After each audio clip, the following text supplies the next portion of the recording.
get started with Canva. Very simple, log in, click on login. We're going to continue with Google and we're going to enter our details.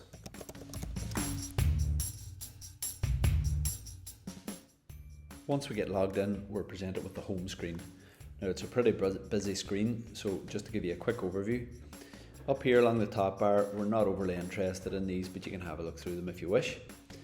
You've got your hide domain menu, which is just this menu on the left. You've got your search bar, file types, and loads of examples, okay? Up in the top right corner, we've got a create a design, which just takes you directly to creating. We've got our settings and we've got our own personal account. And again, we'll talk about that shortly. So I suppose the main thing we need to know about is this search bar here when we want to create. You can see the different types of files along the bottom you can create, and there's so many.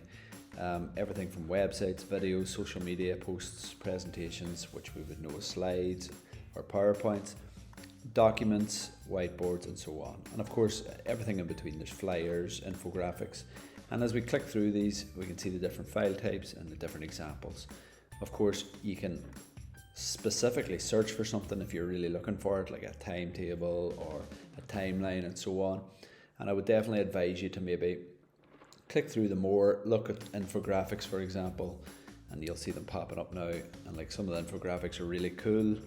And again, they would be good for setting for a class, you know, to customize some of these, even using them as learning tools themselves, but also just giving the students an example of one and asking them to update it to a different topic.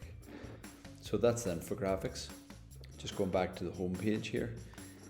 You can also do custom size, so if there's a specific size you want to design, you can do that, and you can upload existing designs if you want.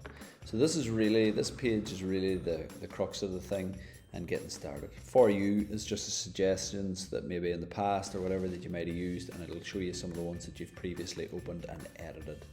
So that by default is the screen that comes up, the ones that you've played around with previously.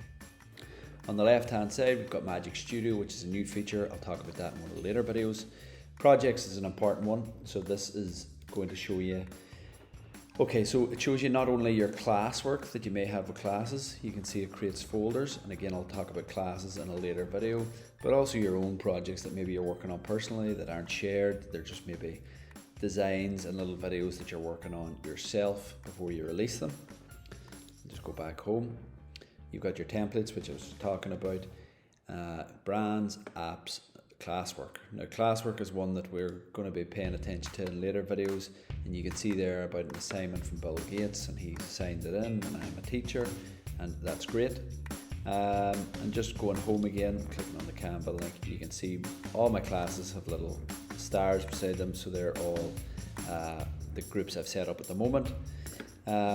There's loads and loads and loads of features, creating groups and so on, that I'm not going to get into now because we just want the basics. So another important one is by clicking on my icon and account settings, or alternatively by clicking on account settings here. You can see the different information to do with your own account, and you can have a read through that, pick themes and so on.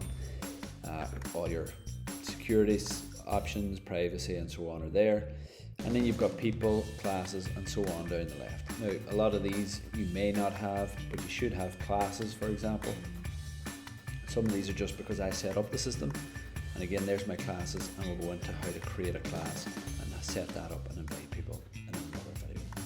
So for now, that is a basic tour of Canva.